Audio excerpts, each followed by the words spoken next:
Bonjour à tous, comment bien exécuter le squat complet d'une jambe, c'est tout de suite dans cette vidéo. Correctement utilisé et maîtrisé, le squat complet d'une jambe est un exercice formidable qui devrait être incorporé dans tout programme d'entraînement sportif et de préparation physique, que vous soyez sprinter, coureur à pied, rugbyman, footballeur ou simplement que vous souhaitiez prendre plus de puissance ou de masse musculaire au niveau des cuisses. Mal exécuté, il peut se transformer en véritable cauchemar à court, moyen ou long terme pour le sportif en créant un certain nombre de pathologies au niveau du genou principalement, mais également au niveau de la hanche ou du bas du dos. Premier élément fondamental, pour exécuter un squat complet d'une jambe, vous devez être capable de tenir cette position de squat complet à deux jambes qui indiquera que vous avez la mobilité suffisante au niveau des chevilles, genoux, hanches et dos, ainsi que le contrôle neuromusculaire adéquat, c'est-à-dire la stabilité nécessaire pour exécuter la version en une jambe. Donc,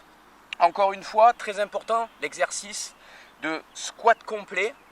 que je peux vous montrer de profil et dans lequel vous devez avoir tête, colonne, bassin parfaitement alignés et angle en fait du corps toujours au-dessus de vos appuis. Première erreur fréquemment rencontrée sur le squat complet d'une jambe, c'est la rotation externe du pied avec la rotation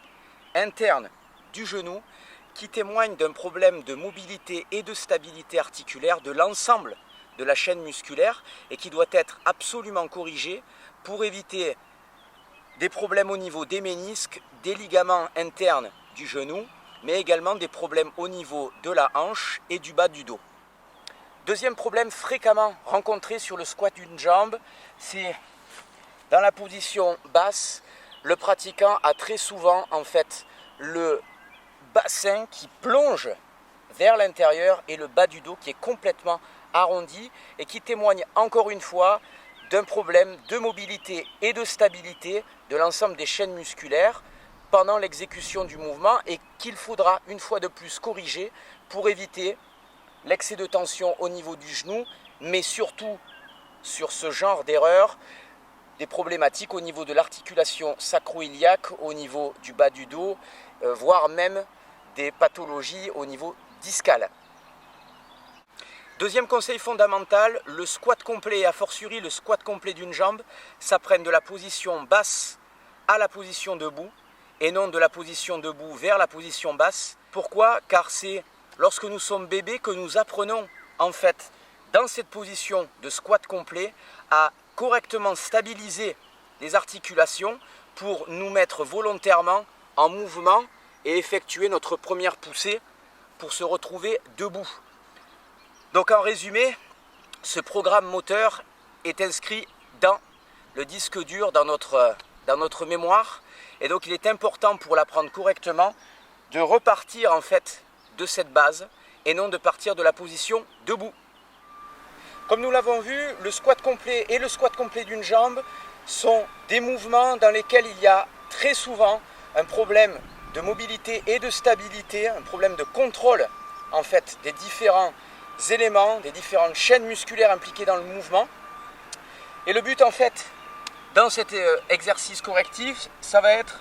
d'aider en fait le cerveau à mettre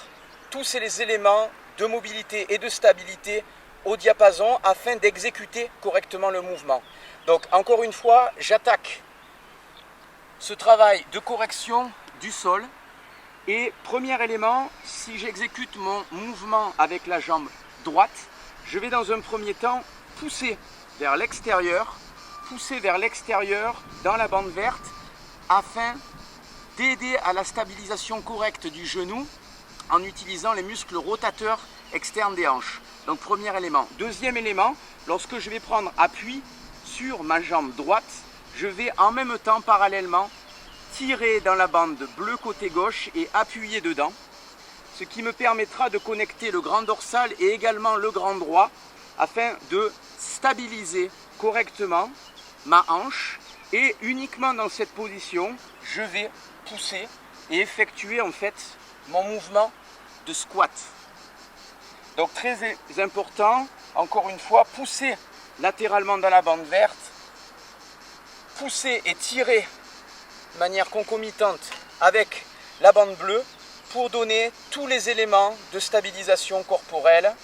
au corps lors de l'exécution du squat d'une jambe. Pour en savoir plus, je vous recommande la lecture ou le visionnage de mon livre ou mon DVD Musculation athlétique fondamentale et de vous intéresser plus généralement au CTS, mon système d'entraînement basé sur la prévention du risque de blessure à long terme. Je vous retrouve très prochainement pour de nouveaux conseils d'entraînement. À bientôt, soyez prudents, bye bye.